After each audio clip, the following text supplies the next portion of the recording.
This week, Harish Peri from Okta is with us to discuss the future of AI in identity and this year's upcoming Oktane conference. Then for this week's topic segment, we're discussing the growing challenge of indirect prompt injection. Finally, in the enterprise security news, drones are coming for you to help, hopefully. One of the most powerful botnets ever goes down. Phishing training is still pointless. Microsoft sets an alarm on its phone for 8 years from now to do post-quantum stuff. Vulns galore in commercial ZTNA apps. Gen AI projects are struggling to make it to production. Ad blockers could be made illegal in Germany.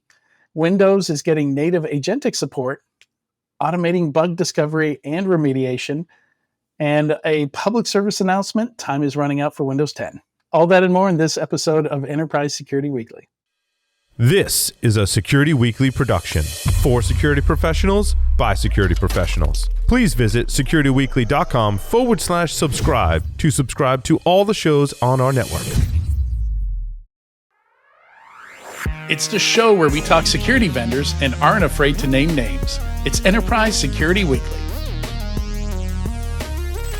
Legacy tools flood you with alerts.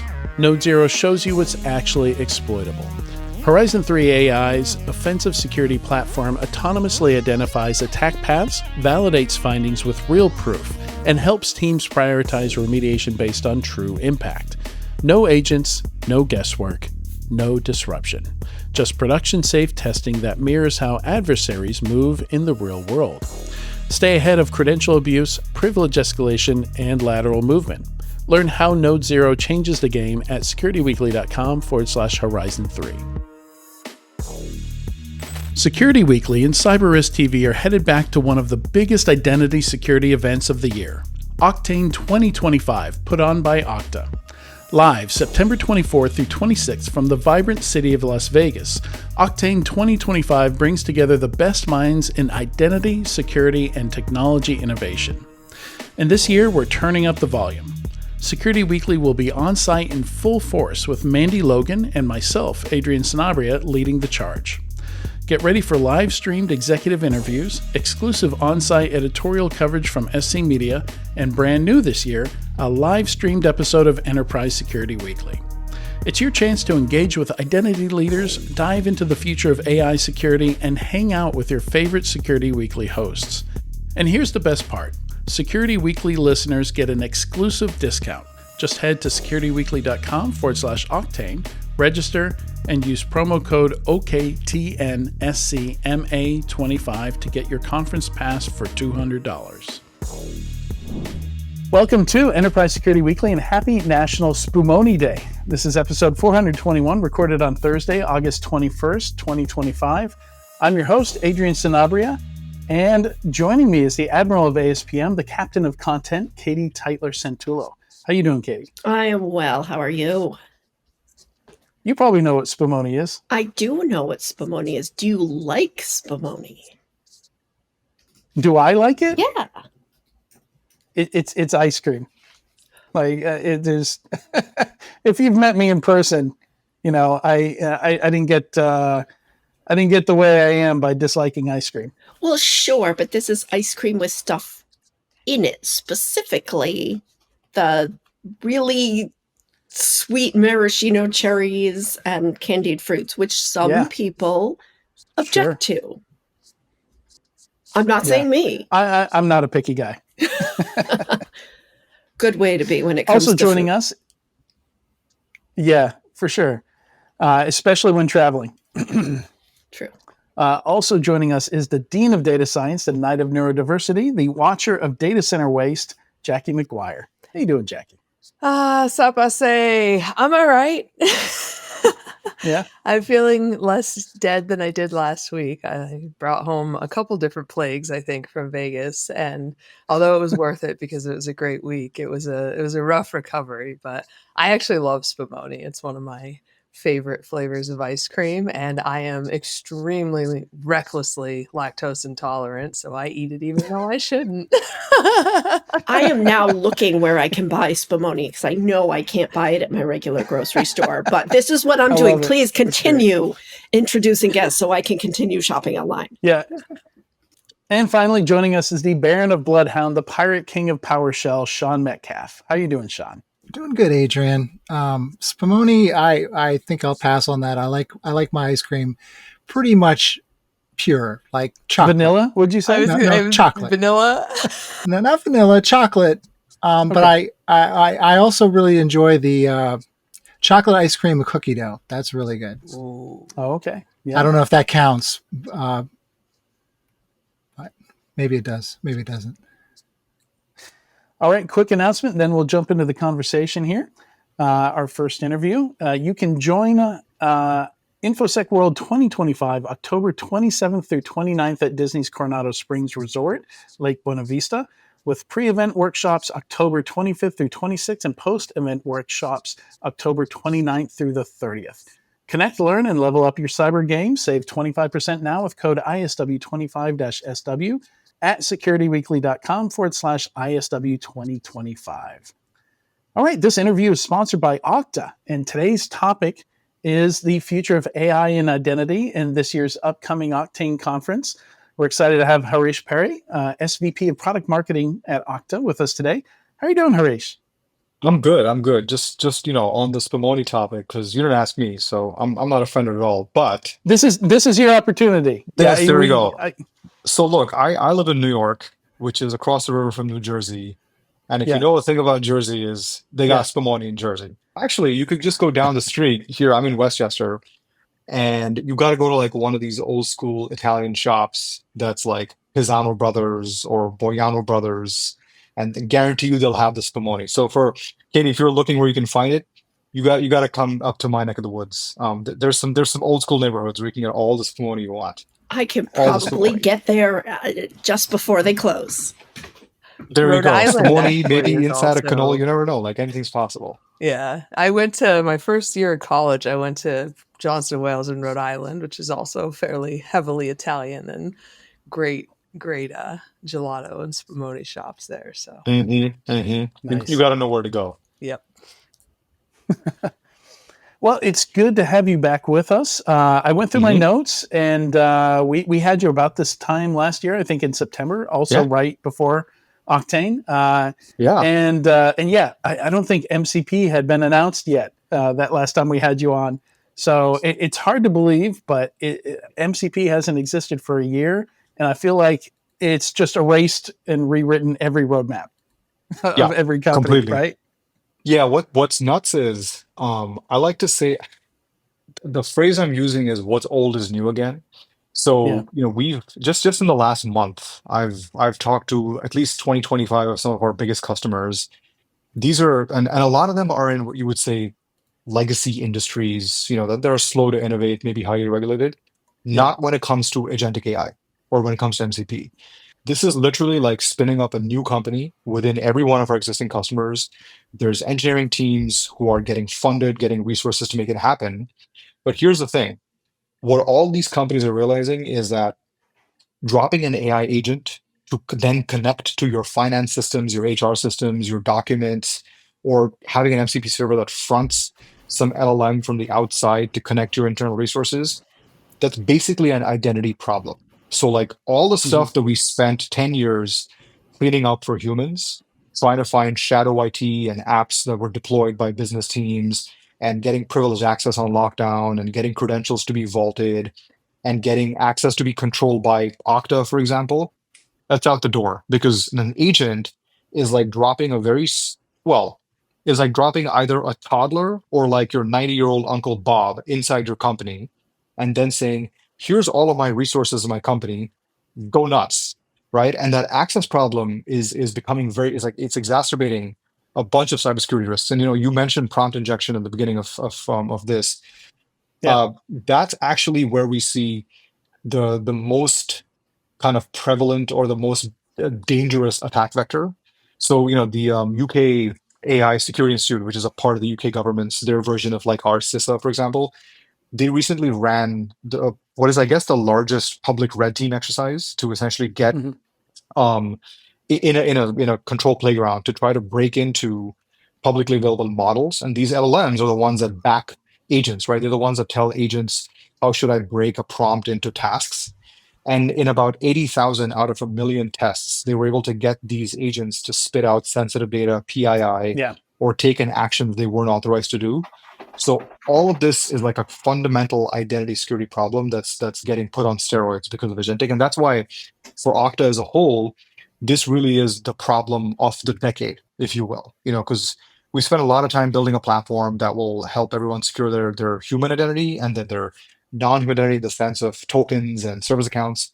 But once you put agents in the mix, it's like a new game all over again. So very exciting stuff, but also there's a window of time before the people on the other side of the cybersecurity equation, the not so good guys, are going to try to figure out a way to break in. So I think it's on all of us to really figure this out. And it highlights an old problem too, where we have data everywhere, and that data is in SharePoint or portals or document libraries on shares, in cloud sync sources like OneDrive, like Google Drive, and the Disorganized, permissions not classified. Exactly. It's disorganized. It's just out there, and it's been populated and propagated over for years, and there's no tagging or identification or good limitations around who can actually see that data. And now you have your toddler or your 90-year-old Uncle Bob, as you said, going around and finding that data because people are saying, hey, show me every document that has payroll in it. And all of a sudden you can see that. Well, at the speed of an API call too, because like a bad actor within your organization can only do that at the speed they can click. But you're talking about AI that knows every different way to try. And that's the other thing is the technical knowledge it has is significantly broader than most people. And it can try all of those different things in rapid succession. I don't know. For me, like AI is kind of retail therapy so that companies can avoid admitting their data is trash. Because Sean, to your point, like their data is trash, and we don't control creation of data in the enterprise. We let people just create and replicate documents in 100 different places, and we never say, "Oh, hey, this Word doc you just saved to your documents folder." You need to tag it. You need to right? Go through this whole. It takes too long, right? And then you unleash an agent on it, and it absorbs 12 documents. One of them is correct and accurate and updated and in compliance with your standards, but it absorbed all 12 because you didn't have those other 11 removed or tagged as deprecated. And even if you did, if you trained the model with them anyway, it's still going to use them. Like, people just don't understand how these things eat anything they can get their hands on. And if you don't control that, they're going to eat stuff you don't want them to. Yeah. So we're positioning, and I think correctly, all this as a data problem. But of course, how do you access data, right? Harish, you've got some kind of identity to access it, right? And already before AI was coming out, I think it was actually probably well timed because we are already kind of rethinking how to apply authorizations and authentication in environments where you're thinking, okay, maybe everybody shouldn't have access to everything, everyone full control all the time, right? So I feel like we're already heading down this road of, okay, how do we do just-in-time access? How do we do least privilege? So do you agree with me there that we're already kind of thinking in the right direction before generative AI came out? We were. The problem is that we were still applying those principles for a predictable actor.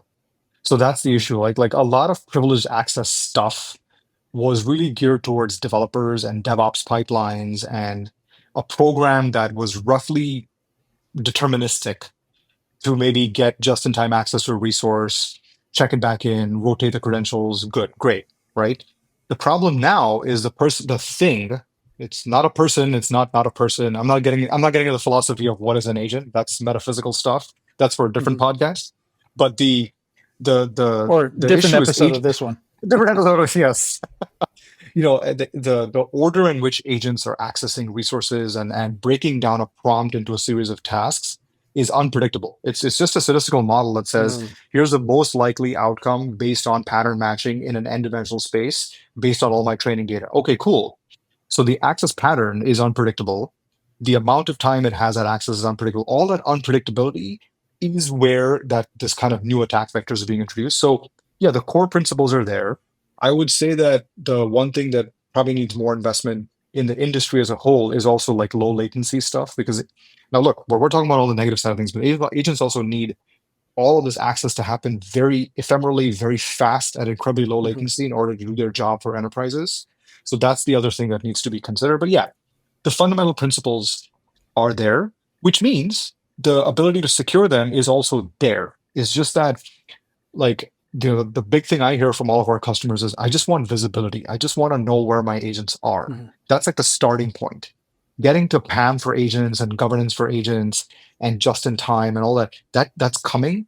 But just show me what are all the agents in my organization. Show me where did they come from? What systems that I have access to? Can I control the scopes of access? And then can I control at a granular level what data it's accessing? That's like the first ask that I get from every IT and cyber leader. So I think we got to start there. But the scaffolding for sure is there. I think we have an identity issue with the AI itself, right? Because people are giving it admin rights to everything, so that way it can see all the things and interact with all the things.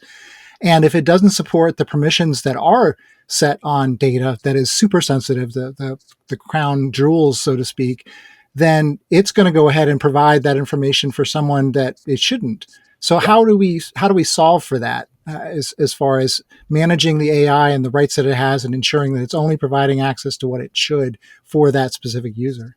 So that comes down to specifically a set of design principles that every company should look at when they're building an agent. So again, I mean, in every customer I've talked to, they're in the phase of starting to build an internal agent to help their employees. And this agent will likely have, starting with access to the internet. Then you said SharePoint. Then eventually they want to expand it to have access to Workday. And then they want to give it access to some other sensitive systems, and then give it access to NetApp or Anaplan on the back end for financial stuff. Before a single line of code is written, what we're pushing all of our customers to do is to say, make sure you understand that the authentication on behalf of what user. So it's the on behalf of is very important. So it inherits the underlying authorization and permissions, but also every one of those systems that I mentioned, none of those permissions or none of those connections should be long-standing privilege, and none of them should be maintained directly in the agent. So we're also advocating for that to move to a token vault type approach, because essentially you want to have that access be based on scoped token exchange, which then gets vaulted, which is the privileged access principle, right? So what is old is new again, but for agents. And then the other piece is the depth of that connection and the scope of it, who's managing it. So we're also, championing this new protocol called cross-app access, which essentially says no agent should directly be managing access to any app on its own. That should all be brokered through a centralized IDP, because each one of those connections is the real attack vector. That's the highway which a smart prompt injector can ride to then get the data back out. So it's a couple things. You gotta make sure the agent is acting on someone's behalf as a starting point.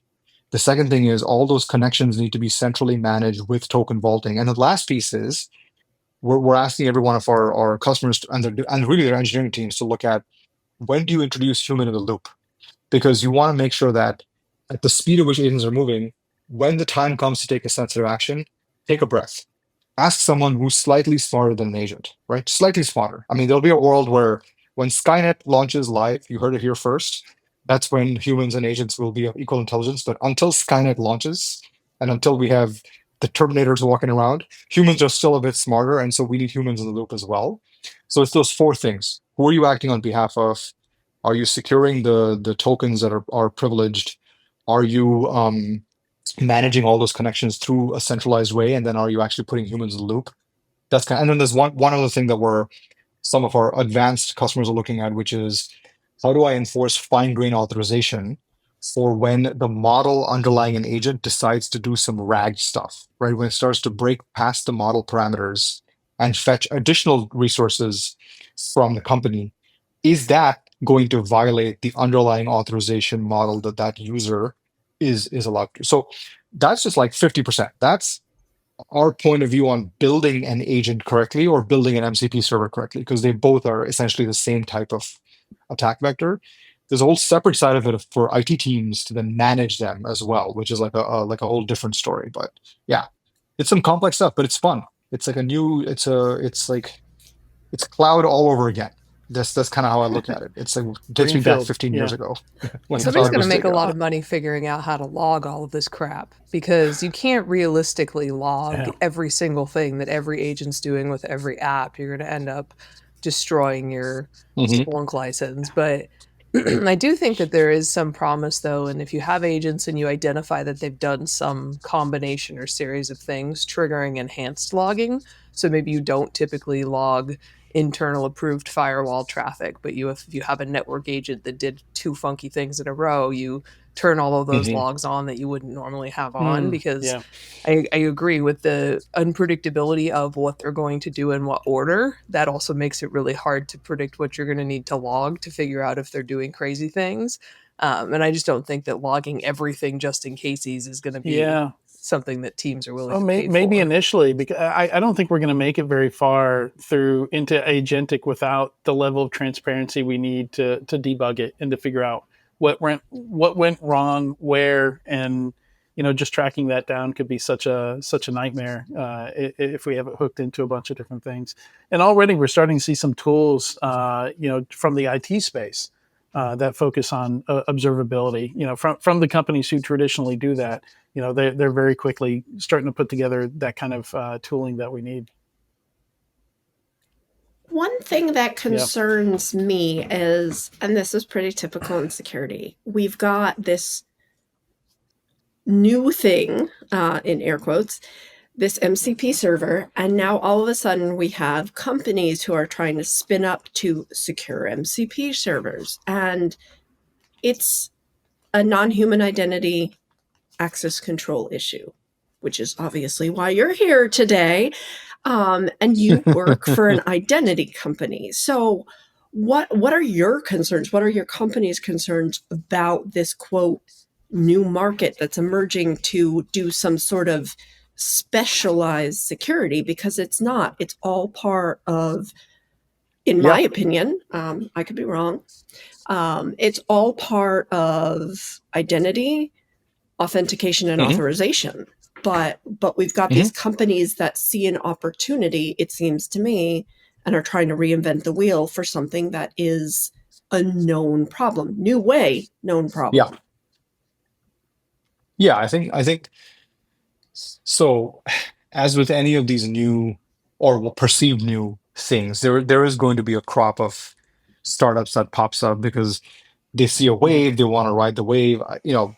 I can predict maybe a year from now there'll be consolidation. Half of them will flame out. Like it's still be some private Yeah. equity stuff that happens. That is like you can predict that that's what's going to happen.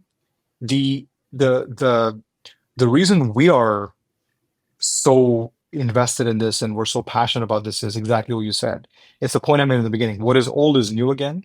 The same problem we've been helping every one of our customers fix for the last 16 years, which is who am I? What do I have access to? Is that all centralized? But beyond that, am I connected? Are all the risk signals that are connected to me coordinate in a way where if I'm taking a wrong action or if I have been hacked into, can I be universally logged out or my session be terminated? Like that's full breadth of identity security coverage is what we've been building for the last 16 years. So for us, an agent is really just another type of identity that needs to be managed. The foundational principles are all the same. Having a universal, like a single directory to look at all the agents, having a way for the configurers and the IT teams to say, what am I connected to? What do I have access to? The ability for the security guys to say, hey, is there a single dashboard where I can look at all the misconfigurations and risks and unmanaged connections this agent has and then fix them? The ability for that to then fire off a signal or an event to the attack path detection software to then say, okay, we've reduced an attack path. That centralized platform, which we've been building for the last 16 years, that is the for us moving into agentic and securing agents is a natural next evolution. So while some of the demos are way sexier, I would say, for some of the startups, I mean, you got to give it to them, and we learn by watching them as well. The fact is, they're all doing things like I can detect an agent, or I give you like like I can I can do things just for agents, but that's necessary but not sufficient. What's necessary as and sufficient is all identity types. So your classic, your humans, your non-humans, your customers, your partners, your agents, your tokens, your service accounts, all identity use cases, meaning basic access, SSO, MFA, IGA, PAM, ITDR, posture management, and then identity verification. Because in this world of agents, how do you know who's an agent on the other side of the equation versus a human? We're seeing a lot of our customers in financial services and the customer service side saying, we're worried about the risk of fraud because somebody might be an agent might be submitting a false claim on behalf of a doctor's practice or something. So the ID verification and being able to prove with verifiable credentials that you are who you are is a huge thing. So again, it's the support for all identity types, all identity use cases, and then this is the important one, integrated to every resource in your company. That full depth of coverage, which we refer to as identity security fabric, it's the architecture that we talk about, and then dropping agents into that, that's where we're going. So while there's a lot of startups that are emerging and more power to them, we learn from them, it's great for the innovation of the overall industry. It's kind of like, I would say it's cute. It's cute to have those folks. We watch them. We're not ignoring you, but you can't be enough unless you cover all types, all resources, all use cases. And the fabric architecture is something that's really religion for us at Okta. And for us is like what we're pushing, agents dropping into it. That's a lot of what you're going to hear at Octane as well, if you can make it out there. I just did a agents reaching out project to on other agents. non-human identities, pardon me, and it was really, really interesting because obviously non-human identities are growing at a pace much faster than humans, and it's almost like the smaller NHI companies are pushing against the companies that came from the human identity space and treating it as if they're opposed, and they're really not. And to me, it's fascinating to watch. But I think maybe this is the point where companies start taking non-human identities more seriously, because for the last 15 years, when you say identity, the majority of people go, oh, human, human, human. They don't think about the machine identities. They don't think about the service accounts. It'll be interesting to see if this is finally the tipping point, just like we talked about passwordless 15 years ago, and we're like, come on, and we're finally getting a tiny little hook in it. So I'm excited to see it. It's interesting how about will also need to be able to figure out a way to authenticate two different agents that talk to each other from different companies or different components, because that's going to happen as well. So this identity for non-human identities, so to speak, becomes a really big problem that we need to figure out. Yeah, I was going to ask about that, how you think about identity with regard to model context protocol, and when your agent is reaching out to another company and then just taking in instructions as they come in. How are you helping enterprises thinking about that kind of identity to identity verification? Yeah, I mean, it's still early for us, but the verification piece, it really comes down to, so it's just zooming out on the kind of verifiable credentials side of things. You need an issuer, you need a verifier, and then you need like the kind of that tripart. There's a tri-party equation. The one thing that an agent, if it's trying to spoof a human, can't do is furnish a government issued license. Hopefully not. That is Skynet. When we have agents with New York State licenses, that's a problem. Like I don't know what face they'll have on there, but so that's the hook there, right? Is to say, if it's a transaction that you require humans on the other side, like how do you? We have capabilities to help inject the verification side of it on this side of the equation, and I mean, I think there's probably a world where, and we're a big believer in standards. There's probably a world where we push the industry to create a new standard or a new badge, basically to say, are you a certified agent, right? And then it's almost a verifiable stamp of digital authenticity that you hold. Now I'm pushing a little bit ahead of where we're going, but that is, I can fully see that happening, where if it's an agent acting on behalf of, so if it's like, I come back to the insurance and doctor's office, if it's a doctor's assistant agent, fully approved, working on behalf of that doctor or their kind of office manager, if it has the stamp of some third party credential saying you're good robot, right? Like you're a good robot, go for it. and it can prove that to the MCP on the other side of, let's say, the insurance company, then that's something, and we have a complete role to play in that, because that's basically ID verification. The question is, who is the issuer? That becomes an interesting thing. Do we need a third-party issuing body that is there? But we are absolutely already in the verification game, so we can absolutely be the verifier on the receiving end of the transaction. Yeah, Interesting. I think Ted Shorter from Key Factor had said something to me at Black Hat, like MCP is the new HTTP. We just haven't figured out how to make the new HTTPS. So that extra layer is probably the S. Yeah, Absolutely. it's interesting. That's very true, except it's unpredictable, right? Like that's HTTP, you gotta follow the instructions, but MCP is you give it a thing and it's like, all right, I'm gonna decide what to call and I'm gonna make the call. So that's the part that's dicey. Yeah. Yeah, so just one other point I wanted to make here with Katie's earlier question about why Okta versus early stage startups and things like that. I've been seeing the same thing you've been seeing, Harish, in that companies that I viewed as very conservative have just jumped into this thing with both feet, and Yes. I was initially kind of shocked at how quickly they've jumped into it, But yeah, so typically with Greenfield, Okta wouldn't see that huge a percentage of their customers jumping into stuff right away. But this seems to be different. Yeah, this is for whatever definitely reason. This is definitely opening up almost a new line of, and to Katie's point, it's new, but it's old, but it's new. It's kind of all the things at the same time, which is why it's confusing and exciting. And we're like, even with, we have some of the largest banks and healthcare companies and companies that maybe you would say, okay, they're regulated, maybe they're behind the curve. Not with this stuff, because with this stuff, it's existential. Like for them, they're looking at this as a new way to connect with their patients or their consumers or their clients. And what's very exciting is they're spinning up brand new kind of AI governance bodies and AI units within the company that sits independently. And there's engineering teams that are being spun up dedicated to this. And so that's where, it's kind of like our responsibility to help every one of them roll it out securely. And then even with Greenfield, this is opening up new lines of conversation that maybe, would not have happened if you're having a typical PAM or IGA or IAM conversation. It leads back to that, but the hook is very powerful with Agentic AI. Yeah.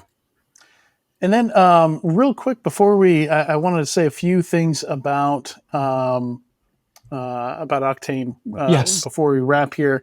But cross-app access, how does that fit in with some of the stuff you were describing before? Absolutely. So I alluded to this concept of the identity security fabric a second ago, which is this. It's an architecture within an organization that allows you to support every identity type, every resource, every identity use case.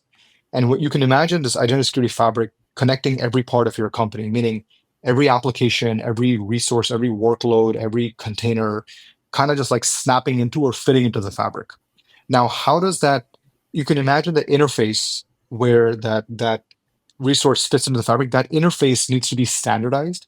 And we're huge proponents of standards. Like we pushed SAML a long time ago. We pushed IPSI last year. With the working group, obviously. And with cross-app access, what we're imploring the industries to say, when you build an agent or really any application, make sure that the ability for what else it connects to is exposed such that Okta or a platform like Okta can centrally control them. Because that is the point I made in the beginning. That otherwise becomes an attack vector. So cross-app access is really a protocol to help IT teams and security teams get visibility into all the agents and applications that might be out there, and then centrally control at a very fine-grained level what they give access to, whether it's read, write, edit, things like that. And it creates basically a unified control plane for all IT teams. But what's even better is you preload up what it has access to. So as a user, you're not dealing with 50 different OAuth grant screens, right? Like if you're trying to, like an agent is doing something on your behalf, do you approve? Yes. Do you approve? Yes. Do you, like, I already approved it 50 times. Right. If that's preloaded, that's what cross-app access takes care of as well. So it's It's for organizations that believe in a best of breed approach and have a fabric that connects everything. Cross-app access is a standard that makes everything fit into that identity security fabric. Okay, very cool. And I'm sure you guys are going to be talking about that more at Oktane this year. So September 24th through 26th in Las Vegas. And I'll be there. I'll be doing interviews live. Myself and Mandy Logan will be there doing live interviews. And what else do we need to know? I mean, look, Oktane is just a fun event every year. If you're anybody who's anybody in identity or identity security, you want to be there. We've got some great guest speakers lined up as well. And the keynote's going to be awesome. The demos are going to be great. The hands-on sessions are going to be great. A lot of product love. A lot of customers walking around. Maybe some other fun guest appearances by some DJs that we may or may not want to talk about on this. So you want to make sure you're there. It's going to be it's going to be just phenomenal, and it's all things AI security. Well, I'll be there as an analyst, so now I'm excited. Yep. Excellent. I'm looking forward to it, especially getting some demos. It's been on my to-do list. I actually have a box here at the hotel with me where I'm diving both feet into MCP myself so that I have all that context that I need for asking questions, understanding what's going on when I'm there. So, Harish, thank you so much for joining us today. Yeah, thank you all for having me on. All right, make sure you visit securitywweekly.com/Okta to learn more. And stay tuned. When we come back, we're going to discuss indirect prompt injection for our topic segment this week. Ransomware, supply chain attacks, 0 days. Cyber threats don't wait, and neither should your defenses. With ThreatLocker, you're not just reacting to threats, you're stopping them before they start. Our Zero Trust endpoint protection locks down your environment with pinpoint control over what's allowed to run and what's not. No guesswork, no blind spots. Just proactive, built-for-now security that keeps your business moving. Want to see how a true default deny strategy works? Head over to securitywweekly.com/ThreatLocker and take the first step towards shutting the door on threats before they even knock. Do your end users always, and I mean always, without exception, work on company-owned devices and IT-approved apps? I didn't think so. So my next question is, how do you keep your company's data safe when it's sitting on all those unmanaged apps and devices? 1Password has an answer to this question: Extended Access Management. 1Password Extended Access Management helps you secure every sign-in for every app on every device because it solves the problems traditional IAM and MDM can't touch. Check it out at securitywweekly.com/1Password. Welcome back to Enterprise Security Weekly. Welcome to this week's topic segment. So this week we're talking about indirect prompt injection because it has just been hitting my news feed everywhere. So I still remember the first time somebody shared with me, a guy by the name of Michael Bargery put together a presentation at Black Hat last year, so a little over a year ago, called Living Off Microsoft Copilot. And it was just this whole collection of, he was just exploring every way you could slide instructions into Copilot and get it to do stuff that the owner of the account didn't intend for it to do. And it was literally as simple as sending someone using Microsoft Copilot an email with hidden instructions in it. Like that simple. He was able to exfiltrate data out of their accounts simply by sending them an email. And so we've seen this continue. The most recent one, and a lot of this research that I've seen is done by Zenity, company called Zenity. I'm not sure what they do, but the lab side has been very focused on this. And they found a zero-click way. Well, they say zero-click. It still requires that you consume a document that they put fake instructions into. So it's very opportunistic. We've already seen people adding it to their LinkedIn, right? That's very common. Seeing instructions in somebody's LinkedIn bio so they can mess with recruiters.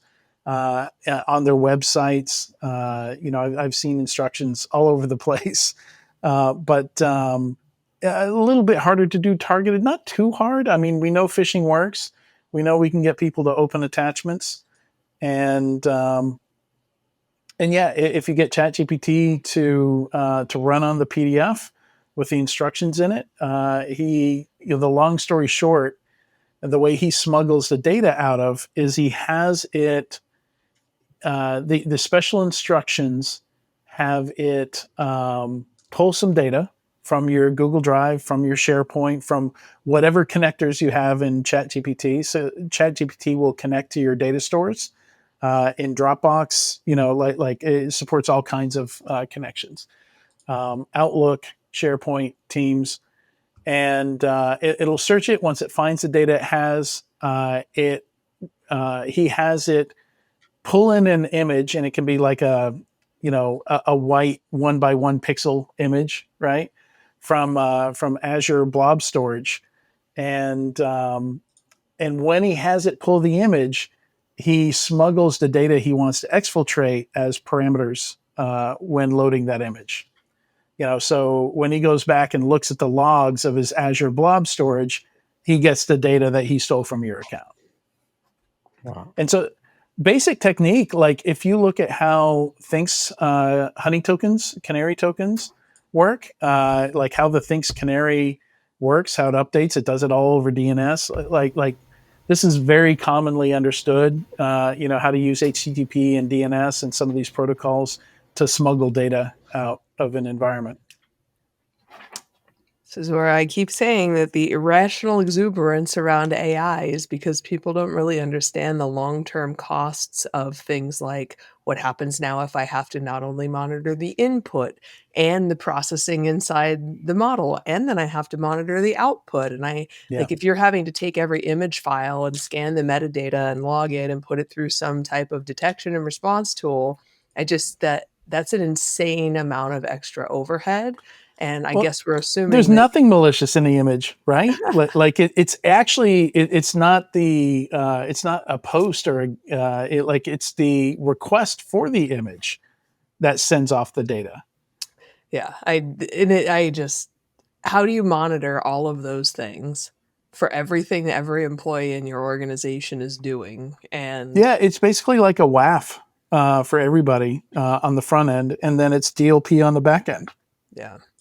And what's the cost of all of that logging? I don't know. I guess we assume that Moore's law means that cloud compute's just going to continue to get cheaper, and that we'll use AI to process these things. And so, yeah, I don't understand how we think we're going to be able to use these things without really, really tightly monitoring everything that goes in and out of them.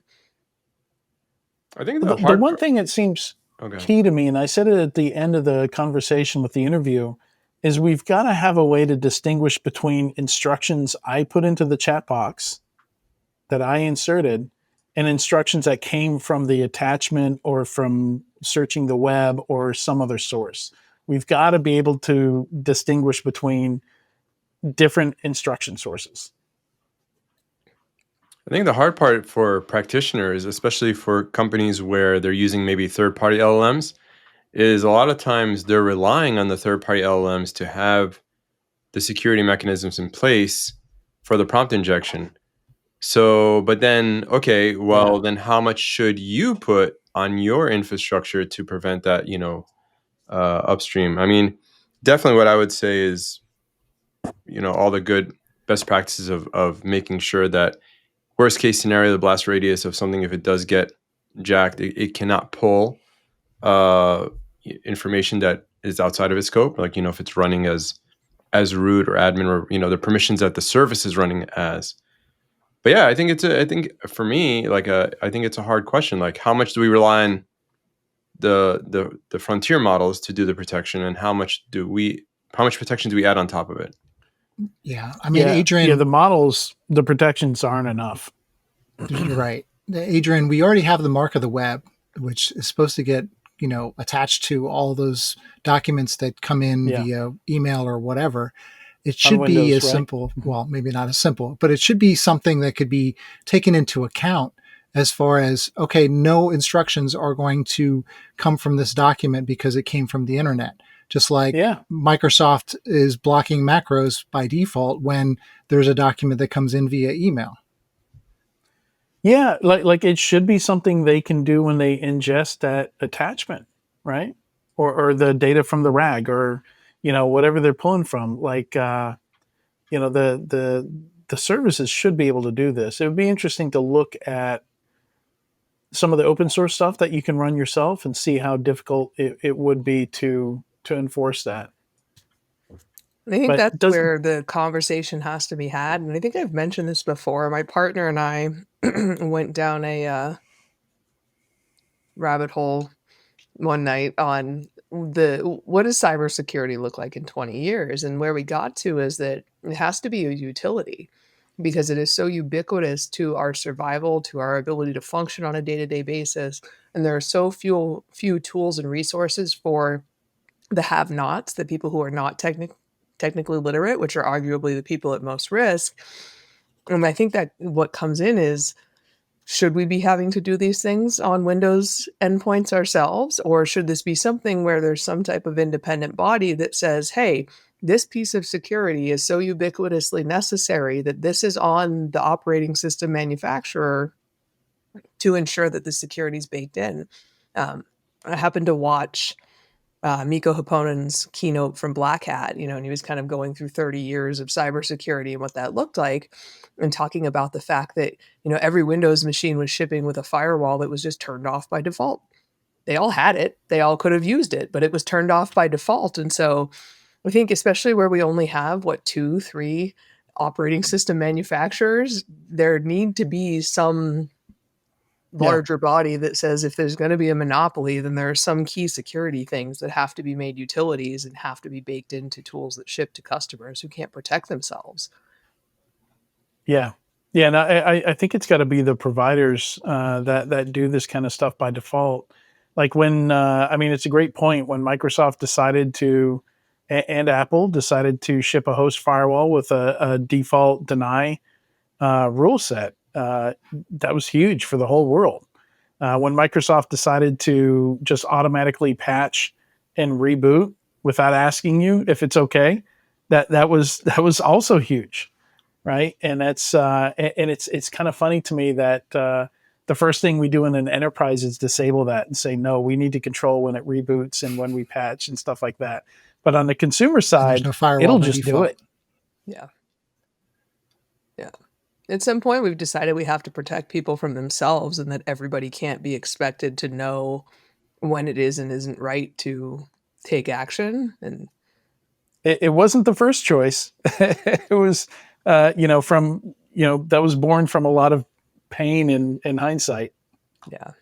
And so I don't know, I guess we have to, whether this paradigm shifts with AI and that, there does need to be more, just kind of preventative security and hygiene, or, the only other option is to start teaching this stuff in school to kids. But I think we have to come to a determination about whose job it is to secure these things. And without really good regulations around it, the only way we're going to figure that out is for people to start suing each other over things. So I'm always a fan of trying to proactively come up with rules before we let the courts do it for us. So it gets even worse.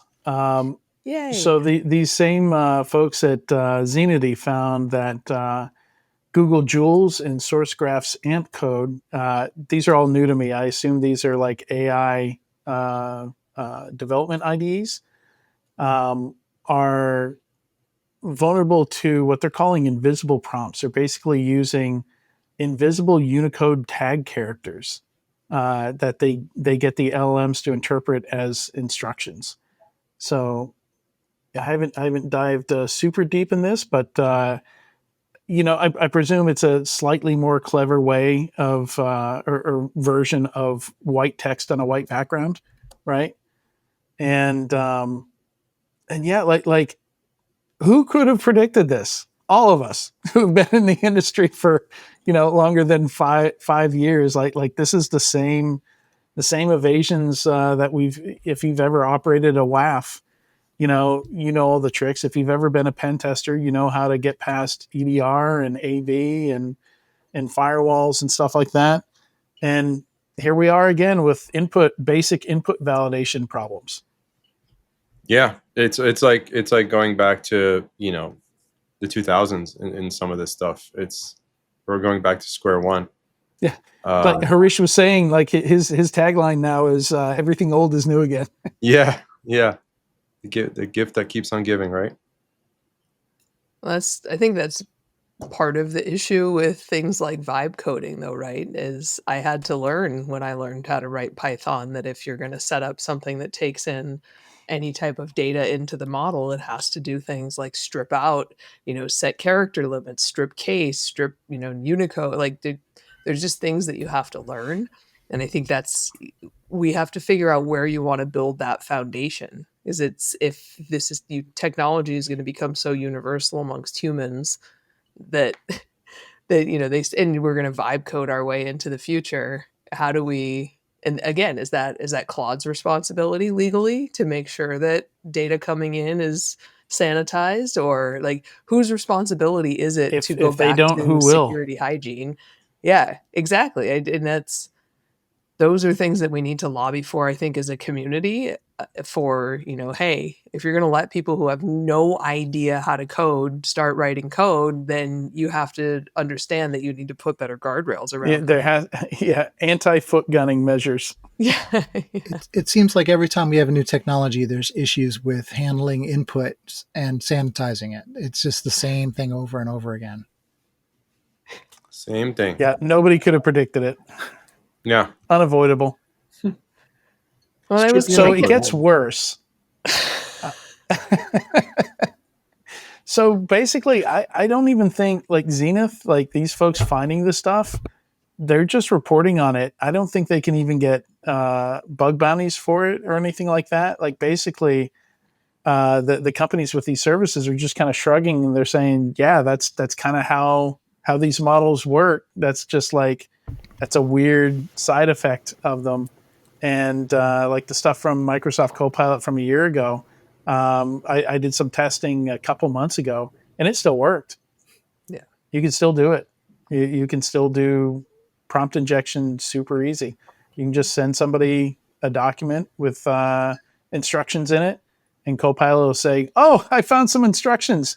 I better do that and not authenticate it, identify it. Like, well, and I think the other question is like with these teams who are rapidly trying to deploy these AI projects, do they already have somebody dedicated to patching and updating and keep I highly doubt it. Because I interviewed 2 researchers from Wiz, Hilal Ben Sasson and Andres. Oh gosh, he's gonna kill me if I forget his last name. I'll have to put it in the notes, and they were talking about like this NVIDIA escape that they found. So you're like, great, they found it, they reported it, it was probably fixed, but do we have people already within these AI teams that are generally being run by 100 people who have no idea what they're doing in AI, who are patching those things, that are even looking to see that there was this NVIDIA escape? Or I think Charles Henderson from Division Hex at Coalfire told me they successfully hacked 100% of the LLMs that they they tried to hack. And so, I have these crazy reports from Black Hat, and it's just, we know these things, but then you're like, okay, so if we start patching them and rolling out updates and things, like how many of the companies who are struggling just to get these stupid chat copilots built are then going back and having people responsible for vulnerability remediation and patching and updating? And it doesn't happen. Yeah, I think it destroys the LLM to try and make it resistant to jailbreaks, because that's just not what it's the opposite of what it's designed to do. Yeah. Right. You can't have it do the thing and the opposite of the thing at the same time. Yep. So the security has to be a secondary layer. Yeah. Yeah, and the matrix is so large that you can't dynamically reduce it to try to protect the model from itself. It just doesn't work like that. So yes, it has to be sanitization before it even hits the model, and then check for intent and output as it comes out. It's the same reason the web server can't also be the WAF, right? Yeah. This is a fascinating problem.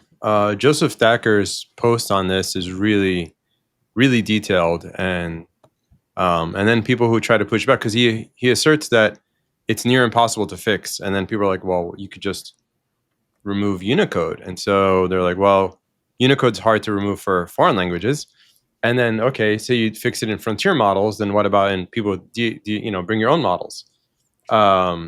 and then there's a couple like POCs and more detailed things. So this is an interesting problem. It's like not going to go away. Doesn't look like it. On that cheerful note, Yeah. Oh, and That's to all we've add, got. Andres' last name is Riancho. Sorry, Andres. There you go. You don't have to die now. All right. Well, that's at least we get the. I think talking about it is the first step there. And then smart people start figuring out how to fix it. So, that's what we're trying to do here is get everybody aware of the problem. Yeah. So that's all the time. Yeah. That's all the time we have for this week's topic segment. Stick around. We'll be right back with the news. You can't protect what you can't see. Everyone knows that, right? That's why Run Zero gives you total visibility across your internal and external attack surfaces. Worried about unknown and unmanageable devices? They've got those covered too. Run Zero also helps you illuminate all types of exposures, even the elusive ones. They go beyond CVEs to tackle the hard stuff, even 0 days. No agents, no authentication, just crazy deep data about your assets and exposures that focuses on the risks that actually matter. Not an endless sea of CVEs. Go try it for free and start seeing results in minutes. Visit securityweekly.com/run0 to get started. Legacy tools flood you with alerts. Node Zero shows you what's actually exploitable. Horizon 3 AI's offensive security platform autonomously identifies attack paths, validates findings with real proof, and helps teams prioritize remediation based on true impact. No agents, no guesswork, no disruption. Just production-safe testing that mirrors how adversaries move in the real world. Stay ahead of credential abuse, privilege escalation, and lateral movement. Learn how Node Zero changes the game at securityweekly.com/Horizon3. Welcome back to Enterprise Security Weekly. Now for the Enterprise Security Weekly news. You can check out securityweekly.com/ESW 421 if you want to follow along as we go through the news or for links to the articles we're covering. All right. So we now have news under everybody's names on here. So we're trying something new where instead of me grabbing all the news stories the night before or throughout the week, I'm starting to share everything so we can discuss this stuff more, have some deeper conversations about some of these items. Eamon, let's start with yours. Let's start with Buttercup. Okay. Yeah, Buttercup is Buttercup is an open source AI-driven detection system, and it's kind of part of the larger AI AppSec discussion, and I'm kind of finding some interesting convergence on AI and AppSec because it's getting kind of crowded out there. And I think you went to a private talk, so I'm curious to hear your thoughts on it. And yeah, particularly you've been doing a lot of vulnerability. This has been your space, really. So mm-hmm. So this came out of Trail of Bits, and they open sourced it, and they created it to enter a DARPA challenge. And the DARPA challenge was to go out and try and find vulnerabilities in open source software and fix them. So the challenge is like how many vulnerabilities can you find in the source code and fix, and it has to be completely autonomous, right? Like no humans touching anything. Like press go, step away, let it do its thing, and it was super interesting because different teams came in with different approaches. The one team that tried to have generative AI do everything completely failed. Like did the worst. So actually, it looks like the best way to do this is a combination of traditional automation and using large language models for different pieces of the process here. So I didn't know that they maybe they didn't last year, but I didn't know that they were going to open source this. But it's super cool that they did. There's a ton of stuff out there that will. I mean, you can just use ChatGPT and use anything you want to find the vulnerabilities.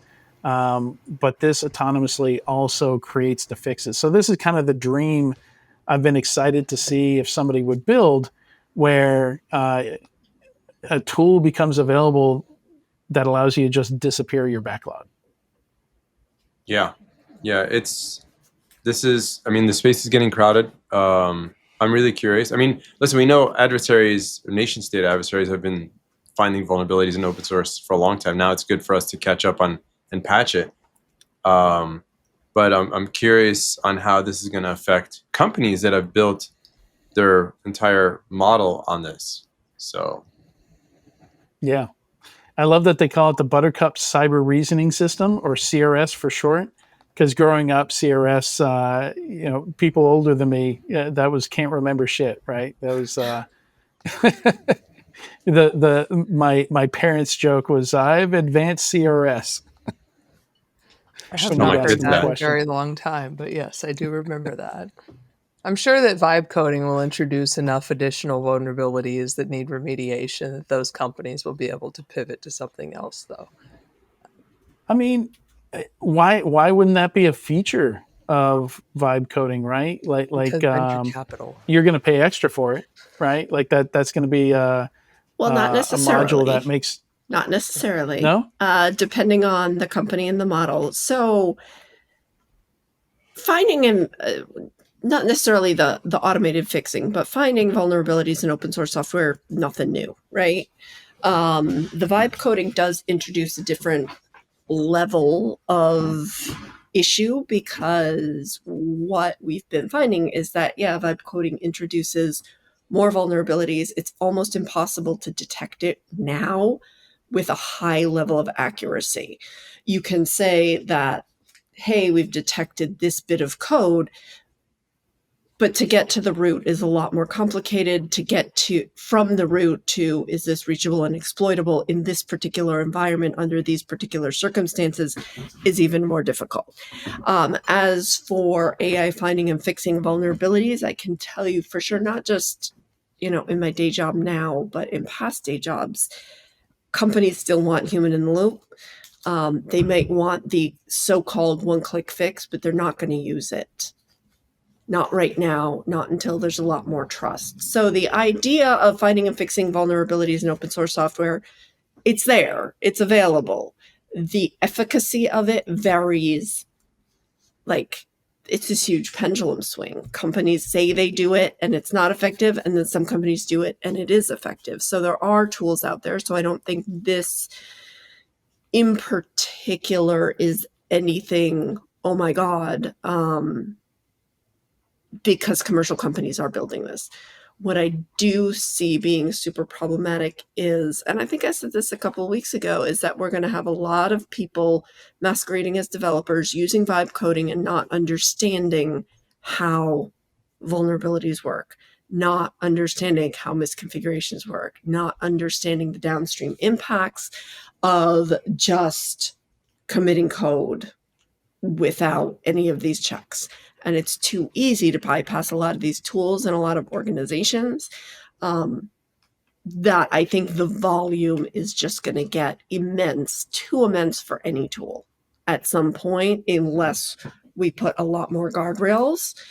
And that's why you're seeing a lot of the AppSec companies moving in this space and focusing on the, quote, vibing aspect of coding right now, aside from the fact that, it's hot, it's going to get VC money, that whole issue as well. Yeah, somebody told me earlier. So Dave Eitel is over at OpenAI now, and running the security program there, or part of the security program there. And word is they're using this approach for 100% of their vulnerability. Like it's completely replaced traditional SAST and DAST for them. It's interesting. I think depending on what you're using, I mean, if it's traditional open source, and these are, to your point, Adrian, there's so much backlog that's out there that's either because it's not immediately exploitable because it's in services that are not frequently used, or It would be nice if we could come up with something to address that. Because I think even when you have, like, the backlog is part of what causes burnout, right? Because even if you know that it's not a current threat, if you get to work every day and there's just this pile of crap that you're never going to get through, like, not only are you not going to get through the fires that have to be put out today, but then there's just this whole other thing that just keeps growing that is not on fire yet. Only because somebody hasn't figured out how to set it on fire. I don't know. It's just like that for me is always what kind of seemed insurmountable. Like even writing detections, it was like, yeah, I'm writing great detections, but there's always more stuff out there. I'm never going to write the detection that detects everything. I don't know. I guess that's part of what makes it fun, but hopefully this helps, especially things that we've known about for a long time. And the attribution, to Katie's point, I think that's the piece that has been increasingly concerning is if you only pull 60% of an open source package and you don't know you pulled 60% of that open source package, the ability to do attribution of that code back to the package and then remediate it as part of a vulnerability found in that package is something that I think people are kind of struggling with right now, because if you don't know anything about coding and you don't know that you accidentally pulled 60% of somebody's open source project, then you're probably not putting it on a list of things to be monitored. So I'm hopeful. Because you always, the next thing you're going to say is it gets worse. Now I have trauma from the last segment. I'm worried that the next thing you're going to say is it gets worse. No, this is better. This is a positive thing. Yeah. It's free. It's github.com, Trail of Bits, Buttercup, if you want to check it out. Very modest requirements, minimum 8 cores, 16 gigs of RAM, 100 gigs of disk space, mainly because you're going to be using Anthropic or OpenAI to do the actual large language model portions of it. So you're going to be dropping your key in there for it to use that. So you don't need a local GPU for inference or anything like that. And it works with C code and Java source code that are OSS fuzz compatible, or any projects that build successfully and have existing fuzzing harnesses. All right. So moving on from that, Sean, I found one of your stories here, the Gen AI FOMO burning, setting $40 billion on fire. Of course, without even clicking the link, I know that's a Register article just from how it's written, right? Register is kind of like the Onion. You can always spot it. They always have spicy titles, but yeah, I find it interesting because I keep seeing surveys from vendors that say almost exactly the opposite. Right? That like 95% of companies are using AI in production or something like this. And this is saying 5%. Only 5% of organizations using AI tools in production at scale. Yeah. It's almost like people who do surveys will make them say whatever you want them to say by crafting questions to verify. I've written a lot of surveys. There could be some truth to that. Like, you make a ton of money as an analyst doing just that. Well, if we write these questions in this way, the survey is going to say this.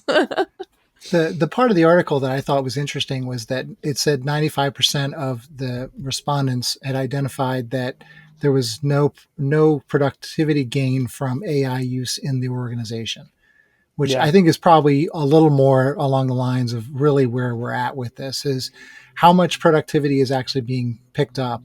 We've seen companies laying people off because they expect that AI is going to make up the difference. I saw on Twitter today that there was a call center that had been replaced by AI, and now they're pulling managers and putting them on the phones because they can't get the AI to do the thing that they thought it could do in the first place. Yep. And I wonder how much of this is us moving too fast and people not understanding what use cases are good for AI and what aren't, or don't understand how to write prompts, or, like I wonder how much of this is just coming from us not understanding how to use this effectively yet, versus us just using it incorrectly or choosing a bad use case. I think throwing AI against the wall to see if it sticks is probably not a good use case. Yeah, well, there's just hyper automation. And I think most enterprises are very unwilling to admit that if they could have automated shit already, they would have. with regular AI, regular machine learning, basic automation. And there's a reason that they haven't automated most things yet, which is either that they're not standardized enough to be automated.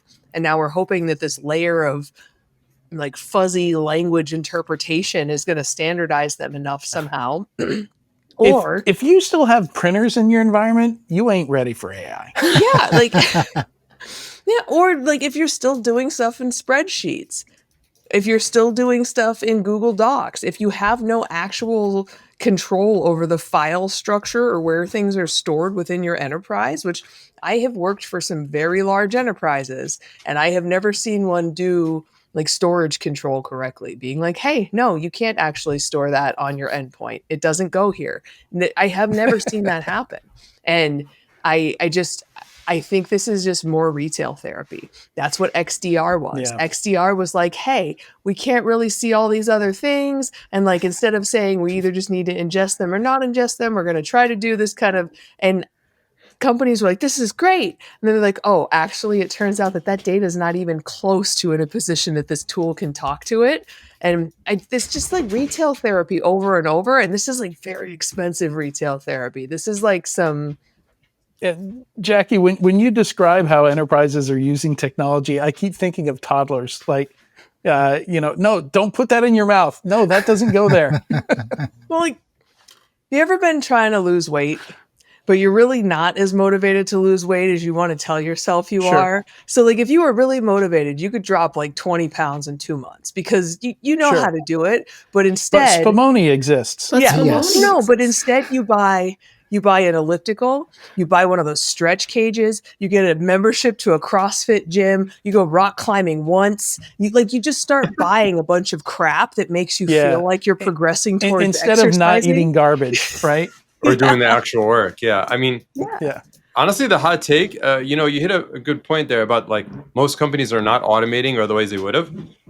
Honestly, it's just laziness, right? I mean, it goes back to what you just mentioned about the weight loss. But I mean, not to be insensitive, but back to companies. Some of these companies, I've seen so many companies, they're just making so much money. Even they're still doing it the manual way. It's okay. They're okay living with it. Mhm. It's the companies that are not making as much profit, or their profits have went down or whatever, and they're starting to go. They're like, maybe we should automate. Maybe we should, have less, people. We don't need a team of 20 or 30 people to do this like one widget thing that they're doing. So that's when it happens, and we, it just like in security, we know. But a lot of other people outside of security are always surprised that a large enterprise doesn't have a CISO, or that they have like certain security things not in place. It's just there's a lot of cruft, and you know what I mean? Yeah. Again, I'm going to keep recommending the book until everybody reads it. But Bullshit Jobs is a big eye opener here. Realizing that I just assumed everybody had a job because work needed to be done, because they needed to be there to do work. And I remember my first big job was at a large payment processor, like the 6th largest payment processor in the world at the time. And I remember coming into work one day, this is like 3 or 4 years into working there, like looking around, and it just really hit me. Like 2/3 of these folks could just never show up for work again. Yeah. And zero impact. Nothing would happen. And then you see these layoffs happen, and I'm like, yeah, of course Intel could lay off 10,000 people.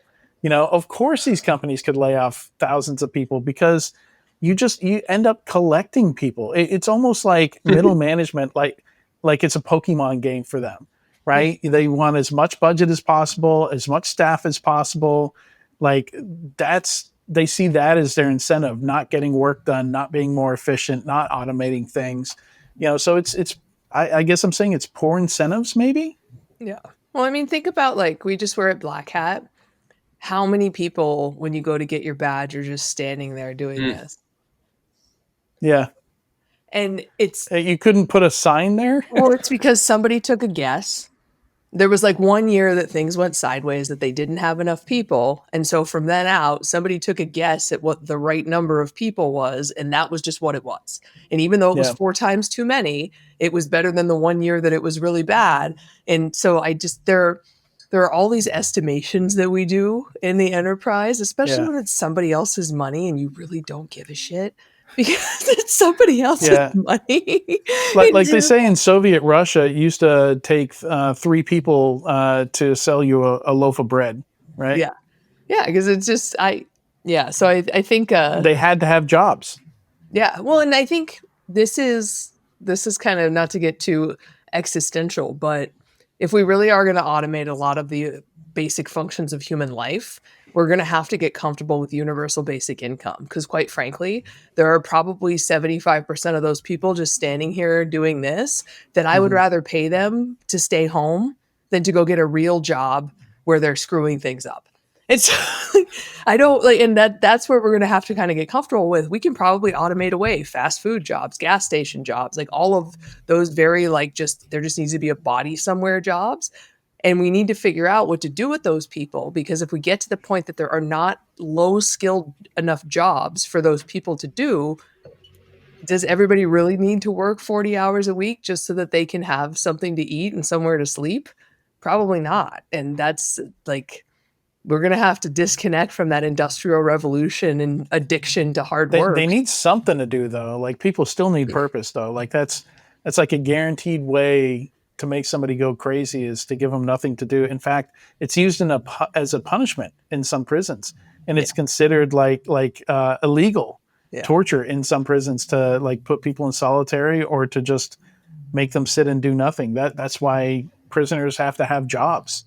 Yeah, but I mean, you need to give people basic enough things that they don't have to go find jobs, and that they have time. I think that's what we're going to have to figure out, is how to give people the ability to find that thing and not end up doing some job that they hate.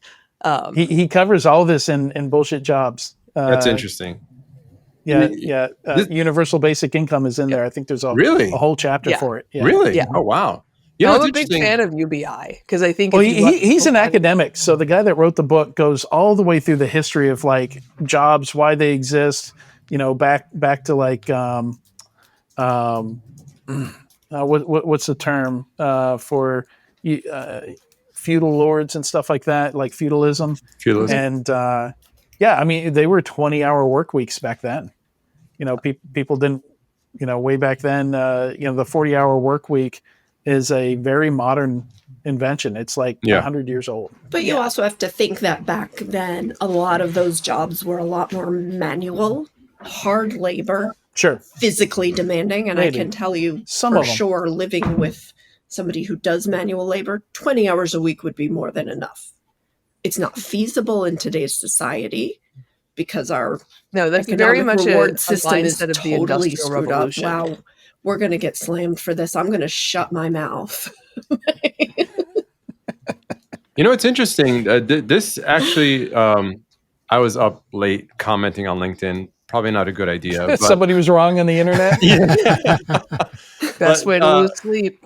Yeah, but that's why I'm so tired today. But my friend Danny Misa, he's been posting some stuff about this, about jobs, and he's been feeling a little sad. So this actually kind of relates to some of the stuff he's mentioning, but I think it's a good counterpoint. I have a blog post most of the way done as a response to some of Daniel's stuff. Oh, okay. I feel like he should just listen to this episode, and maybe we should have a discussion about it. Yeah, I was just messaging him about that post the other day too. Way. Yeah, because again, like Adrian said, and I've read the book, that the concept of a 40-hour work week is very much like an industrial revolution, like capitalism. Like, it is very much not based on human history. And to Katie's point, though, a lot of human work has been substantive. So just to sustain yourself, to grow your food, to do all of that stuff. But and that's I don't think billionaires, I don't think people get that billionaires exist because they underpay employees for the value they're returning to the organization.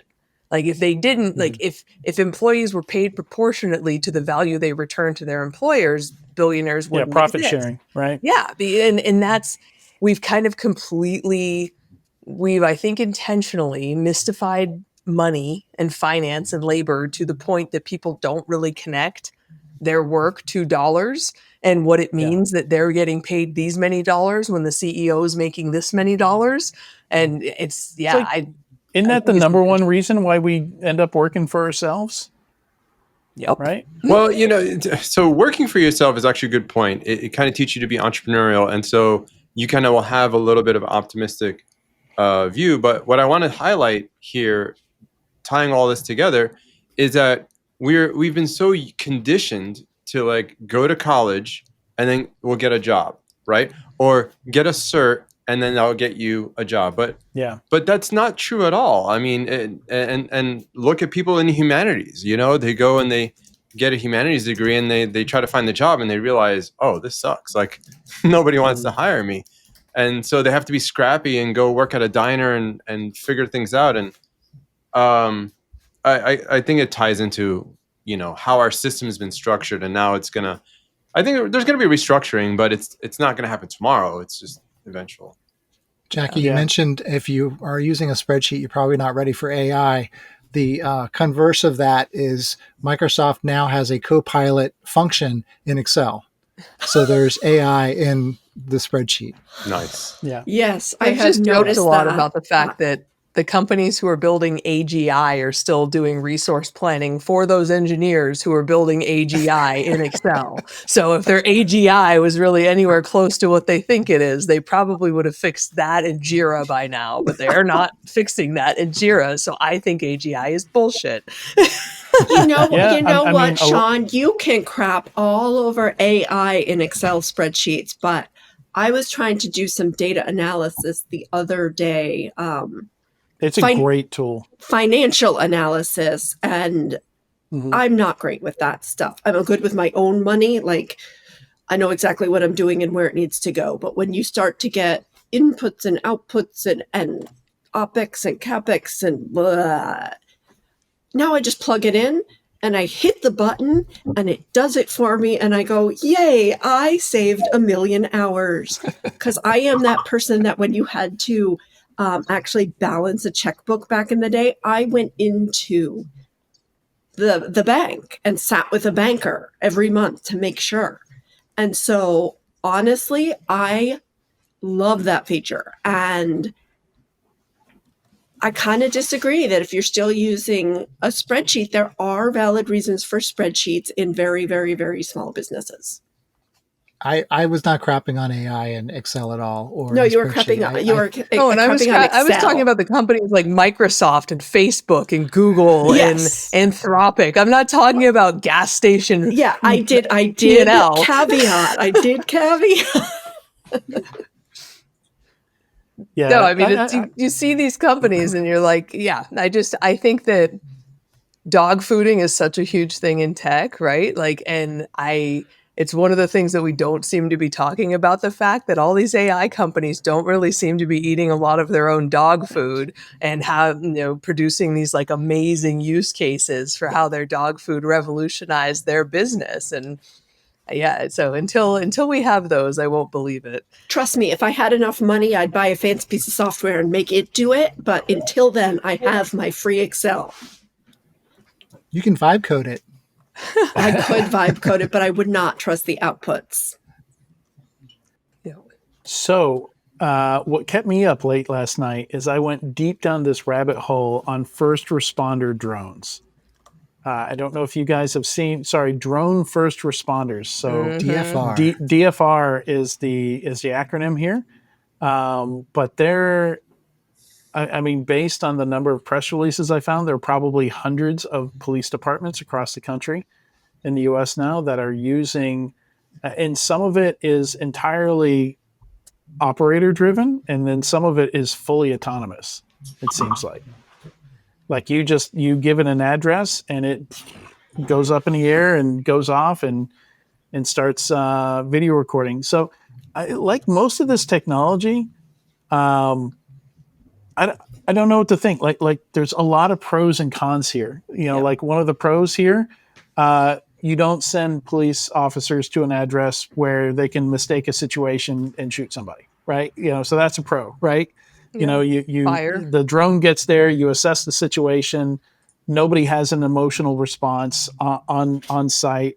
Nobody on the other side freaks out and tries to run. like there, you can somewhat from a distance assess a situation because they have telephoto cameras. Like you can read a license plate from 800 feet, but then also just the room for abuse here. Yeah. Also kind of staggering. Well, yeah, right. We've had other surveillance technology like this that was supposed to be very safe, and it was supposed to make everybody safer, and the data that it was collecting was only supposed to be used in certain circumstances. So I'm thinking of like ShotSpotter. So ShotSpotter was this microphone network that they installed on light poles in mostly low income, mostly colored neighborhoods. And it was supposed to alert the police anytime that it heard a gunshot. And supposedly it was going to be tuned just to gunshot frequencies, and they would never use anything it recorded. Well, that's crap, because they started using verbal audio recordings to prosecute people for dealing drugs and things like that. And so I always go back to, yes, would I love a drone to be able to get to a house that's on fire in 90 seconds from the fire department while they're all getting their gear on and getting ready and kind of start assessing things to tell them how many fire trucks to roll? That'd be great. Do I want them to, because a piece of juicy evidence gets recorded on one of those drones, be able to use that when otherwise it would be inadmissible in court? No. And so I always... I don't know, the privacy aspect always gets me, because you lose control of what happens to that data when you submit to any amount of surveillance. Yeah, and they can use thermal cameras too, and they can look in the backyard. They cameras. can look at all of the property that someone has, even if there's fences around it. So it breaks down the expectation of privacy on your own property. Yep. Well, let's take it a step further. So you equip these first responder drones with water cannons so that they could put out fires quickly, and that could be used for protests as well, and other things. For now, they cannot lift that much weight. It's like 380 grams is like the payload size. So okay. Well, we were water also weighs about 8.3 pounds per gallon, so water's pretty heavy. This story got posted in one of my exceptionally high level nerd groups, and some of the drone operators in there started talking about how much their drones weigh, how fast they go, and what the actual impact would be if one of those drones hit you. And it was something like 6,000 like the pounds per square inch or whatever that is, because they're going at 29, 32, 33 miles an hour. These go 40 miles an hour. Yeah. Top speed is 40. Even if it just falls out of the sky on your head, you're probably dead. Yeah. So that's one of the modules. Like I said, I went deep down this rabbit hole. They have parachute modules for them. Ooh. But it's much like security. Doesn't come with the base model. You got to pay extra. So just scalp from the citizen rotors, safety. Got to pay extra. Yeah. So have any of you guys ever played Watchdog? Yeah. Watch Dogs? Yeah, I did.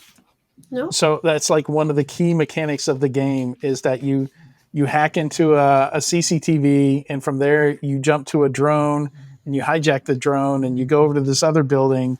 Like you're just hacking from device to device over wireless networks.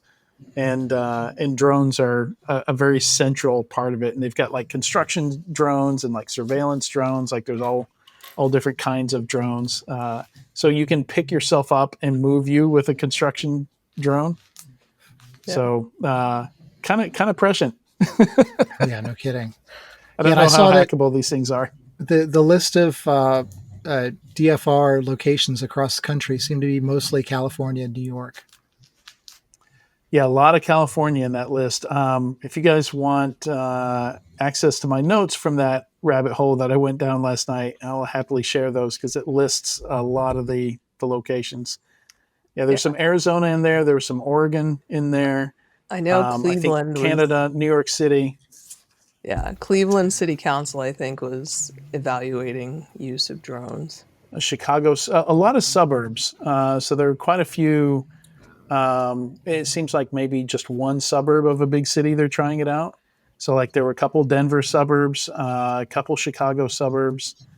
Yeah. Well, yeah, you start using them on people who don't have a lot to be afraid of and won't be as scared about being surveilled. And then once you prove that, you just move them into the cities and the lower you And they're not cheap. You market it as and in theory it is. In theory, I love the idea. It can potentially save people's lives. I was walking around the block the other potential day. of the idea, right? Right. The potential is great. The other day I was walking and there's a house in my neighborhood that apparently needed a new roof. And the guy was standing outside with the woman and he had his drone up there and he was looking at the roof. And instead of him going up there, walking on the roof and all the things that go into it, it's not just man brings ladder from truck, climbs up on roof. Like there's safety issues, there's time issues. If the roof is compromised, I can tell you for sure, he's not getting up there and putting on all of his safety equipment just to do a quote. He's not. He's going up there. He's doing it pretty quickly. But this is safe. It's effective. He can get a 360-degree view. He can get pictures safely. He can bring them back. He can do modeling, the whole thing. Love it. And it applies to first responders too. Same thing, just like Jackie said. Get the drone in there. Figure out how many crews you need to send out. Is it just fire? Is it fire and ambulance? What is it? What part of the building is the fire in, right? Like you can have that information before the truck even gets there. So but then what responsibility does that roof contractor have that I'm the neighbor of that person and he just took a bunch of pictures of my backyard and my kids in my backyard while he was taking pictures of her roof? So that's where you get into like I think what Sean was saying is that once but that's the idea air, where they start it in these neighborhoods where they market it, and it's all about marketing. They market it as we're going to save you time, we're going to save you money, we're going to make this a safer community because you're going to be safer. The contractors are going to be safer. You don't want a contractor falling on your property and then they sue you, right?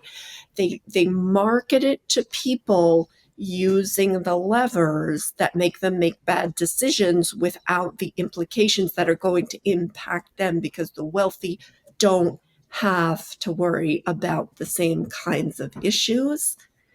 And so just like you said, they start in the communities and they market to them specifically. And if they get in trouble, if they find trouble, they can work their way out of it. Whereas my neighborhood, which is a little smaller, maybe not super wealthy, they can purport to be, like you said, looking at the neighbor's roof, looking at the neighbor's trees, and they're really spying on me. Do I actually think anybody's spying on me? I do not. But it's the marketing that gets it into general acceptance. And quite frankly, if we're being honest, this is exactly how mobile phones, smartphones started too. They're the same thing. They're surveillance devices. At the beginning of this conversation, Jackie, you were talking about all of your ice cream ads on LinkedIn, right? But we've accepted that for specific technologies. This is just the newest version of that because it's become... Honestly, we've kind of given up on that, right? We just shrug and move on. Yeah, I guess it's listening to me. It's listening to you, and this is the next I'm not going to get rid of it. Exactly. And cell phones are the same thing. We carry around these little listening devices, these little tracking devices. I don't have one of those smartwatches. I don't track my runs, but I bet some of you on this phone use some sort of health device. Yeah, exactly. Like I said, I don't care. I'm just under the assumption that because I'm a public person with sketchy friends who does weird stuff and uses a Tor browser, that I am probably under 24-hour surveillance. The unsuspecting person. Now, if you protect a world leader, you should not connect your health devices to Strava and make it public. And you probably shouldn't text war plans over Signal, or non-Signal or whatever it was. I don't know. I don't remember, but it was bad. It was Signal. And one of the problems with that is in America, we don't have the right to privacy. So there is no law that actually protects it. And all the tech companies are or the majority of the tech companies are in America. So it's just a user agreement. Yeah, exactly. So the user agreement, but that's subject to change. So, I mean, there should be a relationship between the police and the people, and that gets broken down when now you have drones that are sent out everywhere. It's more of an impersonal thing, just like when you have speed cameras that take your picture because you went 11 miles over the speed limit in a specific spot. Well, it does say. Yeah, I I mean, mean- some states do require a warrant for surveillance or into your personal airspace. But what does that define? Like, is there a threshold? I mean, we have satellites, right? And we have Google Map cars going around taking pictures, not of your backyard. And so, like, is it the first 500 feet, 1,000 feet of your fenced-in backyard that's off limits? I'm just curious. And Yeah, and those satellites can read a business card in your hand, Yeah. just to be clear. Yeah. Do I have the Yeah, right to prep- stand my ground with a drone that's flying over my backyard? So we were talking about that. Is that assault on an officer? I was wondering about that. Yeah. Yeah, because these things, like I was saying before, these things are not cheap. You're talking about like $1 million for a package with a couple drones, and then they have the drones know where they're I forget what they call them, but where they can recharge or pick up a new battery and swap out batteries. They can do that like autonomously on their own. Like there's a little robot in a thing. They'll pull out one battery, slap in a fresh one. Yeah, not cheap. Like $250,000 for some of these for a single unit. What? Why is So, it expensive? That's the question. Why is it so expensive? Because they can be. Yeah. there you Yeah, go. so, I mean, like there's a lot of software, obviously. Like it's a very like oftentimes there's professional services that go along with it. Because there's a lot of programming it. Maybe you want to geofence the thing. You want to be able to, like a lot of the stuff that we're talking about that we're concerned about. Like they're actually building stuff for that. Whether or not police departments use some of this fencing stuff and privacy features, we'll see. But they are building with a lot of that stuff and very expensive camera systems, thermal systems. All those different things. The ability to attach modules and stuff like that to them. There's tons of different attachments you can put them on. You can repurpose them for different things. So. Yeah, and a commercial drone like this, you want to be sure it's not falling out of the sky all the time. So I imagine there's some redundancy in there as well. The thermal camera is very interesting to me because now it can go and basically surveil an entire apartment complex and identify how many people are in each apartment, regardless of what apartment has made the call. Yeah, I'd imagine a lot of it's software too, like object recognition, like building all the models and Yeah, stuff. and it said it for had that. face recognition too on some of them. Mhm. So Sure. now it's going around and identifying who's in the neighborhood. How frequently are they in the neighborhood? Yeah. If anybody's looking for anti-facial recognition, Zenni, Zenni, is a online eyewear company, and they sell glasses that actually inhibit facial recognition. So That's where I yeah, got we're all against illegal surveillance. Bad thing, illegal surveillance. But once again, walking my dog, I look around. How many people have Ring cameras or Ring-like cameras? I'm on everybody's damn Ring camera, right? Is that an invasion of my privacy because I'm on the sidewalk, which is public domain? It's not private property. So once again, we're talking about something in theory that nobody's going to really do anything about. And a lot of these feeds are uploaded to clouds. Maybe they're uploaded to the provider's cloud. Maybe the provider has given access to state, local, federal government. I don't know. I know I have to walk my dog. I know 50% of the houses in my neighborhood are basically surveilling me. I think there's no assumption of privacy if you're on the sidewalk, but if my neighbor put in security cameras on the second story of their house and they were pointed down at both of our backyards, I would probably do something about it. But would you know? I don't know that they don't have them now, but if there were visible security cameras that were pointed at my property, I would. That were visibly pointed at your have legal property, if you could recourse. tell. It's just it's a conundrum, and it's a really hard problem to solve, and I don't think it's going to get solved. All right. Few other items here. I don't think the rest were all that exciting. So I'll mention a few just in passing real quick. I still, so Maze is story number 2 under mine. This is one of the companies. I think Evidence Security is another one. Evidence, not Evident Security. Those are two different companies. Both in vulnerability management, though, and both fairly new. But this is one of these companies that's coming for Rapid7 Tenable Qualys, and be interesting to see what kind of disruption happens there. But not a whole lot of details yet. They are using large language models in some way. They're basically, rethinking how to use publicly available vulnerability data to prioritize. Number 3, apparently this dude from Alaska built a Mirai-like botnet out of routers and cameras and stuff like that, and hit the largest scale DDoS attacks we've ever seen, and they busted him, and he is arrested now. He's been charged. So I hadn't even heard of that, but apparently he delivered a lot of different attacks. Twitter was one of them. Rented it out. Yeah. But it's interesting. Like, we hardly even hear about DDoS attacks anymore. Yeah, he was one of the big asses. And by that I mean as a service. Yeah.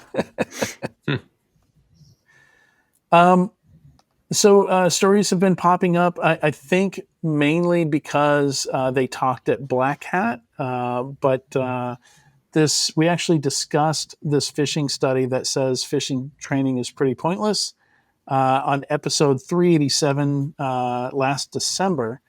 So we've discussed this, and it's one of 2 big studies that we now have that says basically phishing training isn't worth the squeeze. Like it either doesn't make things better or does so marginally that it's not even worth spending time and money on. But don't conflate it with security awareness, because those are still different things. Do we know what the statistics are on companies using platforms are? I mean, 100%, pretty much. Yeah, it's a saturated market. Phishing training and security awareness. There's so many regulations that require it. It's like 100%.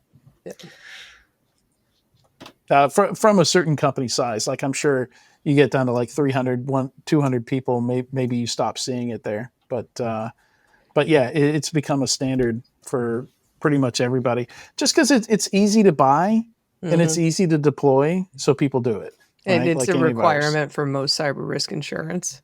It's just, insurance probably. That's a good point. It probably requires it as well. Yeah. All right, that takes us to our squirrel story, which some of the words from this article I'm not going to say out loud on the podcast. But basically, they found some folks were able to pull out some of the system prompting, and this is nothing new. Like, most of the system prompting for all the AI models out there is available. But this is apparently Grok has personas.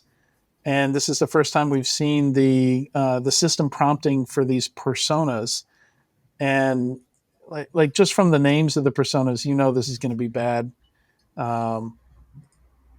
Let's see, what is this one called? So there's Anime Girl. There's I guess I can actually pull up Grok and look. I'm not signed into 404 Media. Are we surprised? No, we're not surprised. So, think about some of the shittier subreddits, and think about the trolls that congregate on those subreddits. No, think about 4chan. How about? I think we need to move to 4chan. So probably 4chan is more accurate, or like some of the seedier Call of Duty gaming lobbies. And just imagine that like a bunch of these sweaty-handed folks get together and they decide that they're going to create virtual friends for themselves. In fact, 4chan is part of the prompt for one of them. Here's one of the prompts. You have an elevated and wild voice. You are a crazy conspiracist. You have wild conspiracy theories about anything and everything. You spend a lot of time on 4chan watching InfoWars videos and deep in YouTube conspiracy video rabbit holes. You're suspicious of everything and say extremely crazy things. Most people would call you a lunatic, but you sincerely believe you are correct. Keep the human engaged by asking follow-up questions when appropriate. It's Alex Jones. And then the unhinged comedian persona gets even, like, that's the one I'm not even going to say on the podcast. Not even going to read that one out. Yeah, very South Park-esque. Yeah, I guess, like, I don't know what people, like, if you're using it for entertainment, I guess it's fine.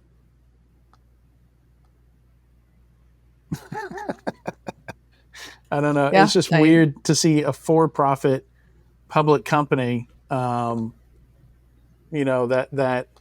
put, I mean, prompts are code. Somebody checked this into production with a pull request. Yeah. When does it choose which persona? Sorry. Yeah. When does it choose? I imagine it's like a drop down. I feel like it might randomly choose it on its own. Yeah. Well, so I've been running into a handful of these bots on Threads. One of them called me an old lady the other day. First, they called me a torta, and I was like, I could not be further from that if you actually looked at my picture.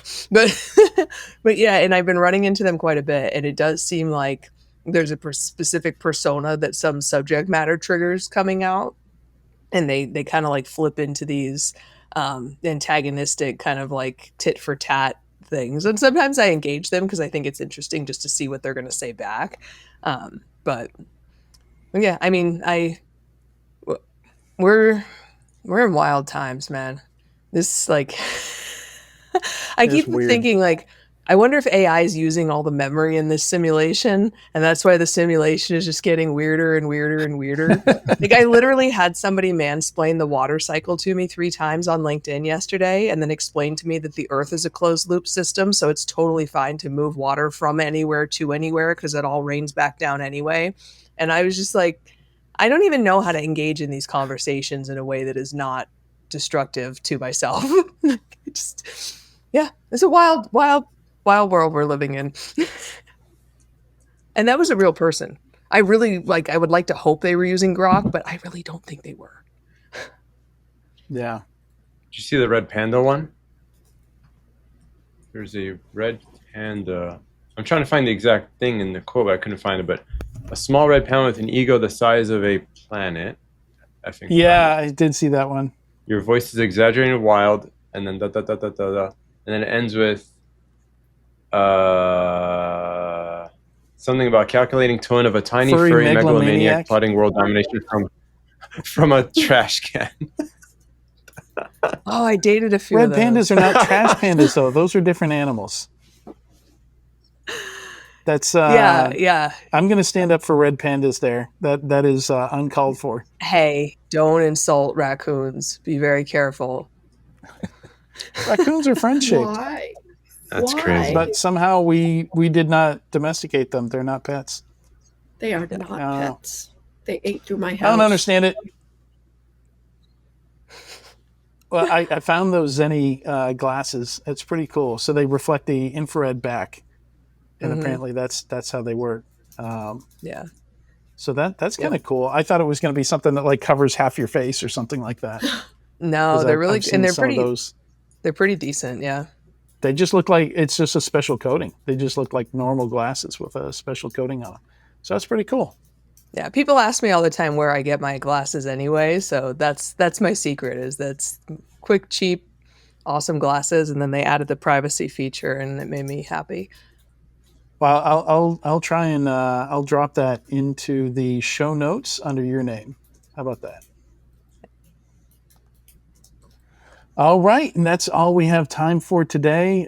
Thank you, everybody. There's so many co-hosts, naming you one at a time. Oh my goodness. Have so much fun with this. Thank you so much for joining me today. And thanks everyone for watching or listening to this week's episode of Enterprise Security Weekly. Next week, we've got Dave Lewis from 1Password with us, and we'll see you then.